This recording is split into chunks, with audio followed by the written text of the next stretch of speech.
அன்பார்ந்த தமிழ் மக்களே, நான் கே தண்டபாணி, சென்னை உயர்நீதிமன்ற வழக்கறிஞர், ஜெனரல் செக்ரட்டரி, பிஜேபி தமிழ்நாடு கல்வியாளர் பிரிவு.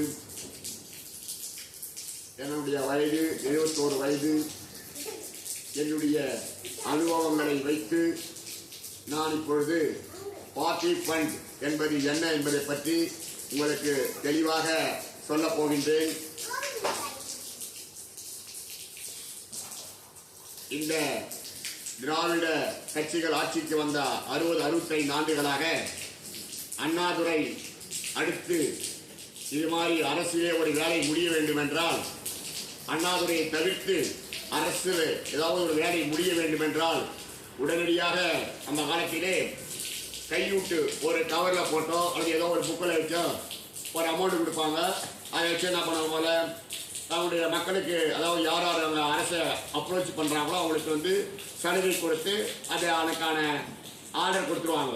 அதன் பிறகு அது 5 விழுக்காடாகவும், அது 5 விழுக்காடிலிருந்து 10 விழுக்காடு, 15 விழுக்காடு, 20 விழுக்காடு, 30 விழுக்காடு என்ற விழுக்காடு அளவிலே கணிக்கப்பட்டு அதன் பிறகு இப்பொழுது பார்ட்டி, அதாவது லஞ்சம் என்பது பார்ட்டி ஃபண்டாகி இப்பொழுது ஒவ்வொரு துறையிலும் துறையினுடைய வேல்யூ, துறையினுடைய வேலை இவைகளுக்கு ஏற்ப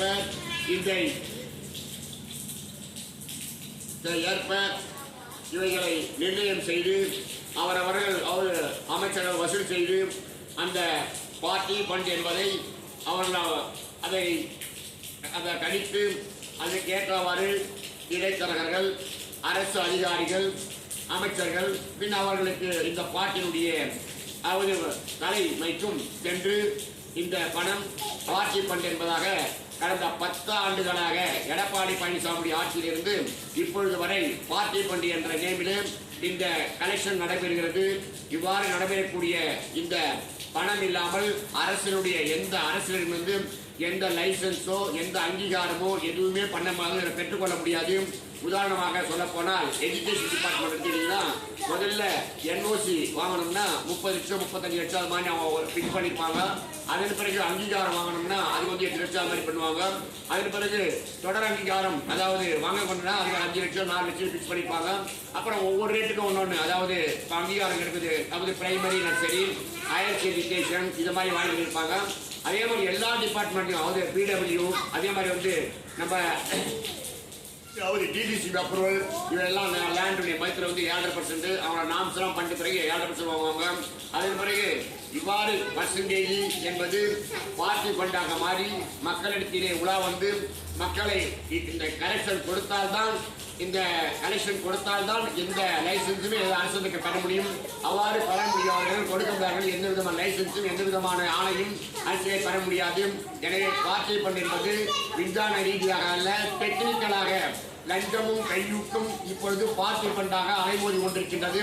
எனவே இதை இப்போது நம்முடைய தமிழ்நாட்டை ஆளக்கூடிய சிஎம் என்னுடைய சன் இதை ஒழித்து இனிமேட்டு மக்களுடைய ஆட்சி, டெமோக்ரஸி என்பது மக்களாட்சி மட்டும்தான், மக்களுக்காக நடத்தப்பட்ட ஆட்சியிலும் மக்கள் எதற்கும் கையூட்டோ லஞ்சமோ பார்ட்டி ஃபண்டோ கொடுக்க தேவையில்லை. இவ்வாறு மக்களுக்கு எல்லா லைசன்ஸும் தேவையானவைகளையும் கொடுத்தால் நம்முடைய நாட்டுடைய பொருளாதாரமும் இண்டஸ்ட்ரியும் விவசாயமும் நன்றாக தழைத்தோங்கும், ஒரு வரலாறு படைக்கும்.